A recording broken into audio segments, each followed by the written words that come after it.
Good afternoon. I'm with Chris Paul, CEO of Hercules Metals. I almost said Hercules Silver for a second there because of the silver in today's news release, but Hercules Metals, BIG on the TSX venture. So today Hercules announced hole 2505 hit 380 meters of 0.5% copper with some sniffs of moly and silver in there as well. We got assays for a couple of other holes, 2503 and 2504, and it looks like continuity is taking shape across the Leviathan trend. So Chris, how are you and what do you make of today's news? Yeah, I'm doing great. Thanks, Robert. I mean, look, I think today's news was obviously good news. Like you said, the continuity is starting to take shape. And, if you look at how things are panning out with this year's drilling relative to last year when, we just basically made the discovery and we're coming back and we're sort of in this process of guess and test, right? Because we didn't have a model. It was a totally blind, totally concealed discovery.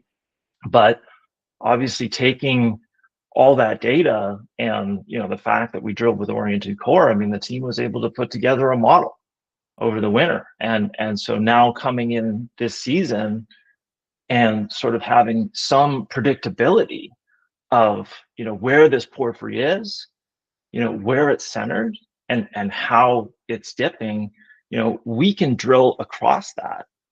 And so as you've seen, this is a systematic drill program now, which is simply just a series of fences 200 meters apart with drill holes 200 meters apart that are actually now going across the deposit and defining the grade and the width of the footwall zone and the hanging wall zone. So obviously these two holes today were from the hanging wall zone closer to surface, right? So 110 meters below surface. And, you mentioned silver, right? Like we initially picked up this property in 2021 solely because of the silver, right? Solely because there's a widespread silver system in that Jurassic rhyolite, and that hasn't gone away. Obviously, we shifted focus to a much bigger system, and that remains the primary target. It'll always remain the primary target. But when we're seeing stuff close to surface, and we need to strip away that cover, well, if there's silver in that cover rock and it's amenable to leaching, with recoveries upwards of 80%, even if you're even just breaking even on it, or even just maybe, paying back some of your stripping costs to do that, and then all of a sudden this becomes, an open pit scenario, that can obviously dramatically change the economics. And in fact, there's high grade zones, right? Let's not forget that there's a historical resource at the Hercules Adit, at the Frogpond with higher silver grades, which could potentially, become the starter pit, which then gets expanded to stripping all that rhyolite and this sea of low grade silver. And then, what do you get below that is the highest grade part of the enrichment zone in the porphyry. So things are really starting to shape up. Things are getting a lot more interesting this year. And I'm spending time now on ChatGPT, asking all kinds of questions, putting all kinds of inputs in, right? On okay, well, look, based on what we've seen, if we're sort of assuming this grade and this size, like here's all the inputs, here's our power costs, we've already got all the infrastructure in place. Like, what might this look like? And I encourage people to maybe, start to try that themselves and get some idea of what what kind of numbers come back.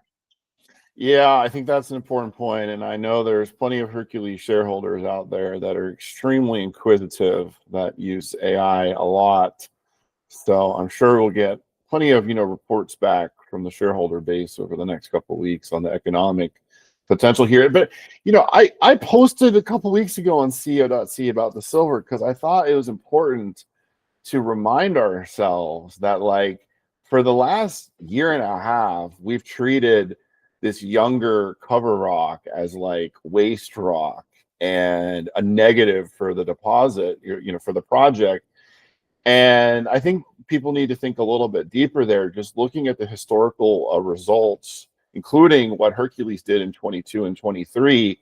There's some very nice silver intercepts in the upper plate rhyolite.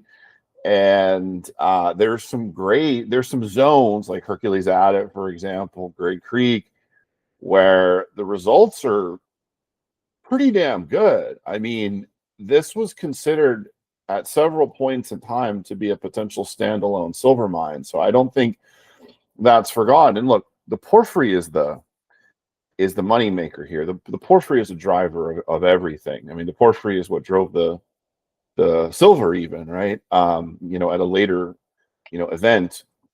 But I think the silver is an important part of the story still. And especially, I mean, whether silver is 40 or 50, it's still way above where it's been historically. Obviously, we're going to have volatility in the silver price, but there's a lot of metal there in that upper plate rhyolite, and I think it's valuable. I want to probe this concept of the center, because the word center was used a few times in this morning's news. There was special mention made to hole 2515, and where the high, so the last sentence of that paragraph says where the highest grade core is centered on each fence. And then you talk about hole 2504 and how what you learned from that hole is towards the end of it, the grade increased. And so that bodes well for what's to the west. So what can you tell us about what you're trying to express there in terms of the center of the system? So before I answer that question, I just want to say one more thing just about the silver, and then we can move on from that subject entirely. And just that's the fact that there are obviously high-grade zones. Hercules Adit, Frogpond, Great Creek, Herc Ridge. I mean, Great Creek is still never even drilled for the silver, and that's actually the best silver target on the project. But the interesting thing is outside of those high-grade zones, if you just looked at the rhyolite in its entirety, there's a tremendously high background of silver in that rock, even in the unaltered rock. It's a really, really, really strange, bizarre situation that I've never seen before. And I encourage people to go on, it must be on CDAR, because in 2012, there was a 43101 technical report filed where they talked about, okay, here were the mining scenarios that were envisioned when they did the feasibility studies in 1980, right, by an engineering firm. And they were looking at small scale open pitting these high grade zones. But actually, if silver ever goes really high, right, if the silver price ever goes really high, and of course you can see that on the history page of our slide deck, right, the historical silver price and when they stopped exploring it and why they stopped exploring it. But this 2012 technical report talks about just mining the entire Hercules rhyolite, even the unaltered portions of it, because it seems to have a background of around 2/3 of an ounce, right? So 34.2 gram per ton ounce.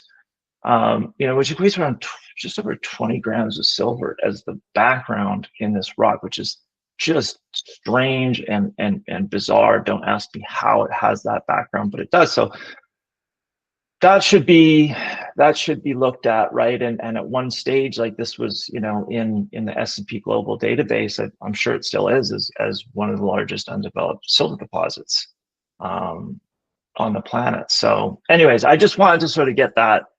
No, that's an important point. It's not waste rock, and at the very least, $25 a ton of silver in the background, rhyolite is that pays for the stripping cost, right?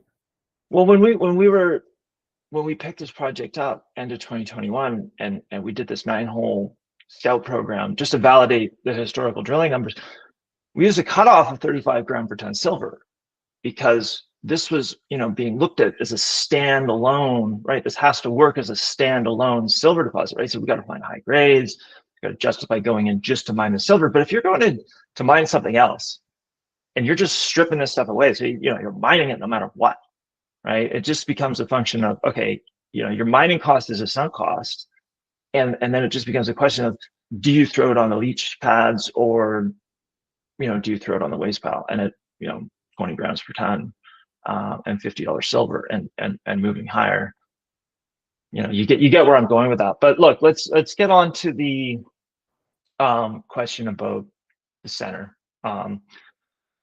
So the strategy that we're using this year is, like I mentioned, a series of fences. And the reason we're doing that, and we're drilling more than one hole on each fence, a minimum of 2 to 3 holes on each fence. And the reason for that is because we don't know until we drill where along each fence. Like, we know that the porphyry is on that fence, but we don't know where on that fence we're going to find the highest grades. And so what you have to do is you have to drill 1, 2, 3, 4 holes, figure out where that high grade center is, and then you move on to the next fence. And so all the other holes on that fence essentially become, what's surrounding that, right? And if you've got maybe 0.5% or 0.4%, surrounding, what is a high grade center on each fence, that's pretty good too, right? So yeah, look, I mean, 2305 was on this fence in the footwall. So we know in this particular zone, the footwall probably has the higher grades. Yeah. Right. So that's where we're seeing the 0.84, and that tends to be the case on other fences as well, where we tend to see the highest grades in the footwall.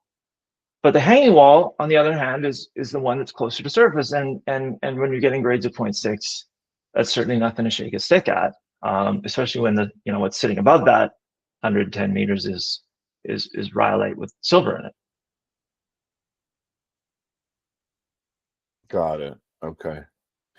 And what are your expectations for the 7 holes that are at the lab pending assays? Like, obviously, look, I'm not expecting much from hole 9. Obviously, hole 10 probably doesn't look great, but I mean, obviously, like, hole 7 is really important to show the southern extent of the trend. What are your expectations for that hole? I mean, you just have to look at the plan map and draw your conclusions from there, right? Like, we sort of outlined, here's where we see the footwall zone roughly, right? Here's sort of the surface trace of where we see this footwall zone coming through, and here's where we see the hanging wall zone coming through. So obviously not every hole, like you mentioned, like hole 9 and stuff, not every hole is going to be a hit, right? Not every hole is going to be a home run hit, but that's just how it works when you employ a systematic strategy of just grid-based drilling, right? You just do that, and on each fence, you're going to find that high grade center, and then you're going to move on to the next fence, and you're going to do the same thing, and you're just going to keep on doing that until you've got maybe a kilometer or more. Hole 2, interestingly, right? Like, that hit the hanging wall. We nicked the hanging wall in that hole, went through the porphyry, and then we got the footwall zone, which was, the full width of the footwall zone, which was really recorded in that hole. But we nicked the hanging wall zone in that hole, and that was grading upwards of 1%. So, that's another place we got to go back to now and step back and actually capture the full width of that hanging wall zone. And then, you see on the plan map, there's these white dashed lines, which are sort of outlining, where we see the best stuff. So if the holes were drilled outside of that, like hole 9, probably not going to be a good hole, right? So obviously I can't tell you what I've seen in the unreleased holes, but maybe you want to be looking forward to the completed holes, or the ones that are in progress that are going through some of those white zones. Right. And we don't have assays either, right? So I've seen visuals, I've seen some indication of maybe what's to come, but until we get assays, we don't know either, right? What the final grades are going to be. Okay.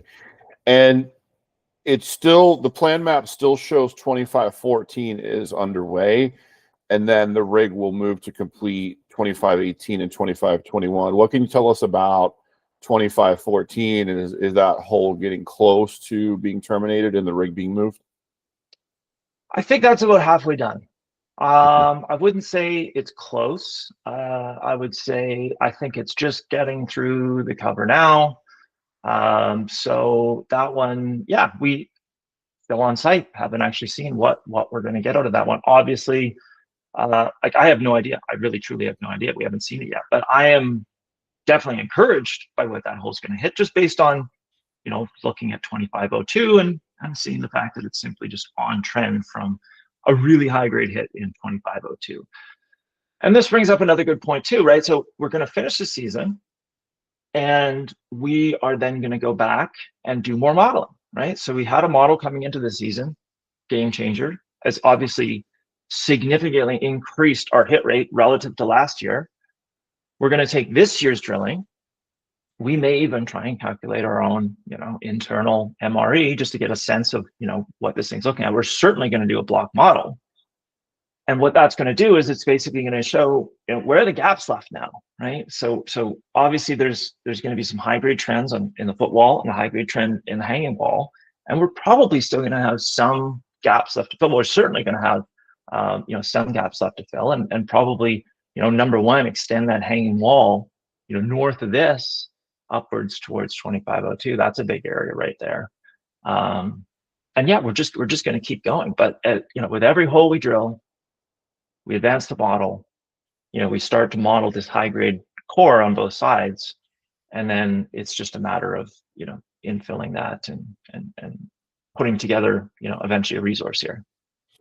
So just broad stroke numbers with when we receive holes 2512 and 2515 and 2507, et cetera, the dimensions here, are we talking about 1,000 meters strike, 750 or so meters wide? Is that the rough, you know, space we're talking about? Yeah, I would say that's the rough space for sure. For sure. Now, 750 meters wide. If you look at, okay, let's look at the cross section that we put out here. Maybe I can share my screen.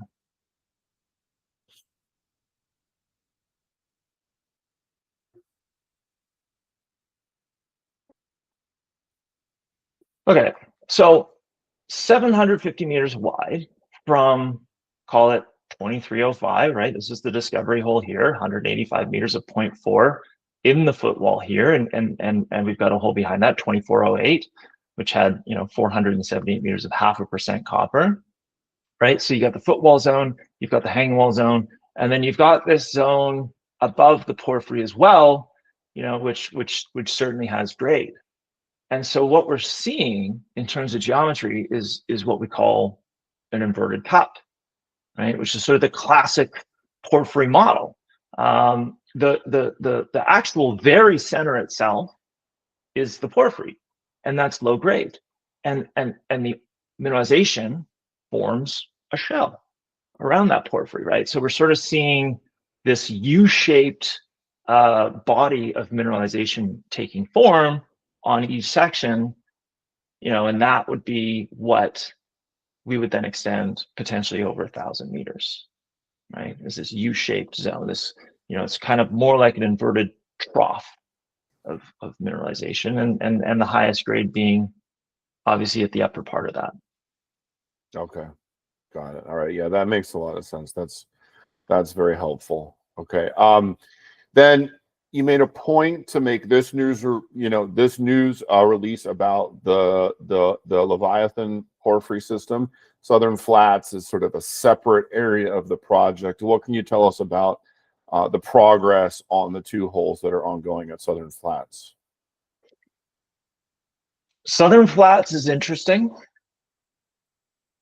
I can say, you know, at this stage, there's more to the picture than meets the eye here. So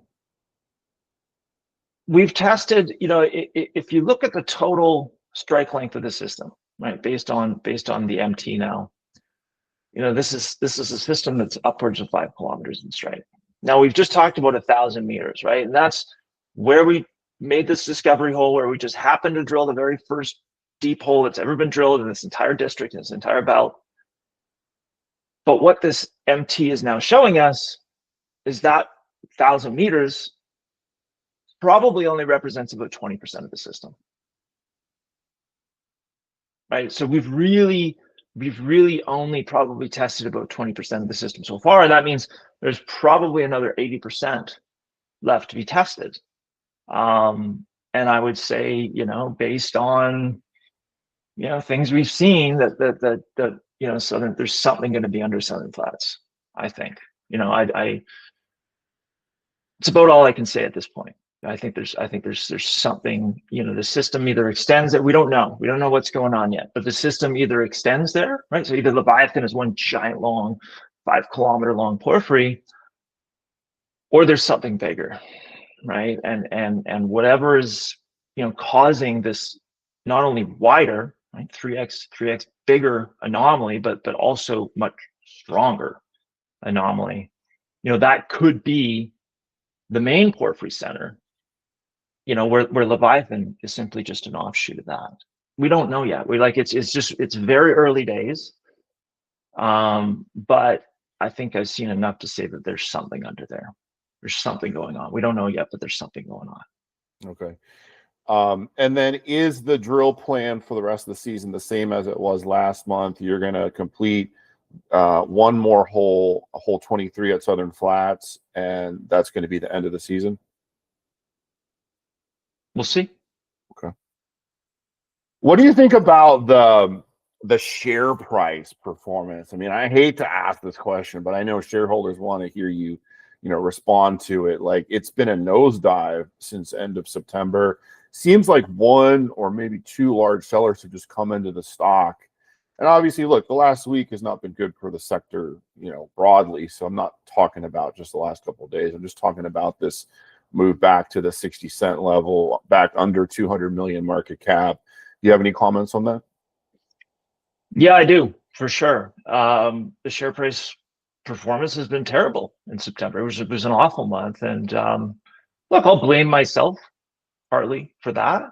And the fact that, it took us a very long time to get this news out. And maybe that was partly a function of this. And so, I'll take some heat for that. But the reality is now at 60 cents, I mean, this thing has only gotten way better, right? With this news, right? We basically said, that we're now building continuity along, roughly, it looks like 1,000 meters of strike, and that's probably only about 20% of the system so far.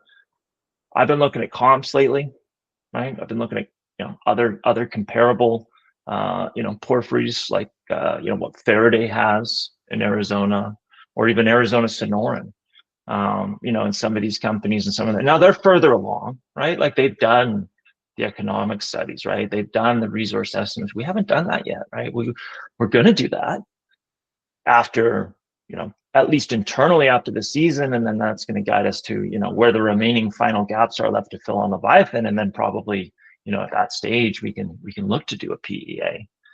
But this thing has just become very cheap, relative to some very obvious comps, which don't have the same, or near the same blue sky potential that we're now seeing to this system, right? And whatever's happening in Southern Flats, and then on top of that, Olympus, right? So at Olympus, we've got over 800 stream sets done now.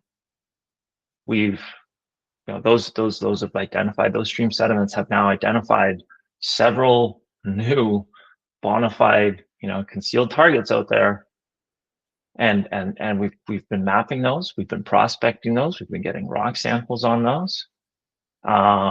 And I think by next spring, we're going to have some pretty compelling new targets out there to announce. And then, the question becomes, does Hercules become that prospect, hybrid prospect generator model where we continue to drill and grow this monster super system, right? 5-kilometer super system at Leviathan, and look to do deals with, major companies that are looking to get a position in the belt.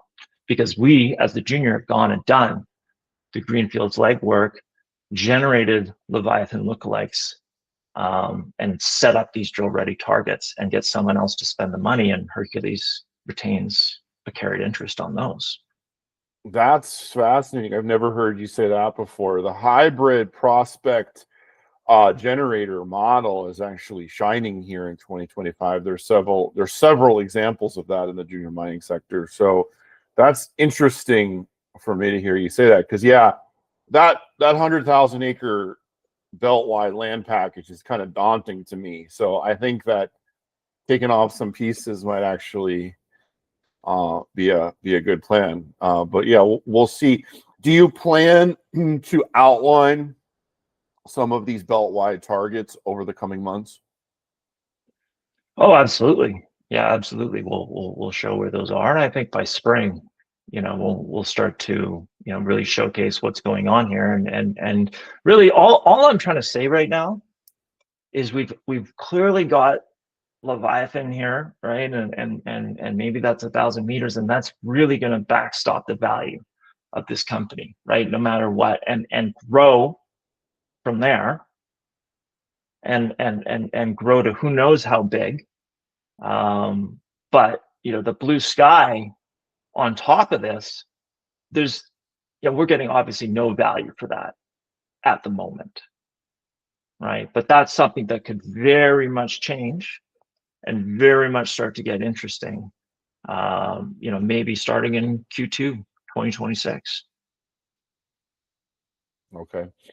And then conference attendance. Will Hercules be attending any conferences over the coming months? Well, for sure we'll be at all the, the standard roundup and PDAC things. Actually, this next week, there's, we have a little small mining conference in Idaho, in Boise. So, Hercules is a sponsor, of course, at this event. And, that's going to be a lot of fun. And, it's a small thing. It's all the Idaho exploration and mining companies. We get together and have this little 2-day thing. But yeah, we'll be at that one. And yeah, I don't know what the conference schedule is going to be outside of those main ones. Okay. And back during the summer, there was some conversation that we had that Rio Tinto may be applying for drill permits or getting more active on their grounds in the Idaho Porphyry Belt. Have you heard anything more about that? They well, we can talk to the Forest Service, and we know that those permit applications are still in progress. So yeah, they're going to be drilling. I would imagine, obviously it's too late this year, so that's going to be a 2026 thing. But they're pretty well adjoining our southern boundary, and so this is where it gets really interesting with this MT anomaly, right? Because the MT is really showing a big north-south trend to this whole thing, and that things seem to be getting bigger and stronger along trend to the south. And then you get Rio Tinto's Pole Creek, and we know we have very limited information on that, but I know from personal communications that there's skarn alteration and phyllic alteration that was drilled by Bear Creek Mining. I don't even know when, right? But there is drilled porphyry alteration and skarn alteration there. And now with Olympus, we've surrounded them, right? So we've surrounded Pole Creek, and that whole area we call the Pine Valley Graben is actually, sort of, teaser here, where we're seeing the best potential for fully preserved hypogene, large hypogene enrichment zones undercover there. So that's a really, really interesting target area, that Pine Valley Graben. Ah, that is interesting. Okay. And that's a pretty large area there. Oh yeah, well it's huge, right? And it's a little bit hard to describe right now without a map, but it goes all the way to something we call Sturgill Peak, right? Where the rocks come back up and you get something in geology we call a horst, right? And the Graben is basically where the rocks were down dropped. Mm-hmm. And we've seen evidence that there's porphyry systems in this Graben, but because they were down dropped, they were better preserved, especially the shallow parts of the system where the hypogene enrichment channeled and focused. So yeah, it's probably, 10 miles long, roughly, the Pine Valley Graben. Yeah, it's a huge strike extent area. All right, well, very good, Chris. I'm not going to ask you when the next set of assays are going to be. I figure it'll probably follow a similar cadence to last year. Thank you for the conversation here, this morning, and cheers. Thanks, Robert.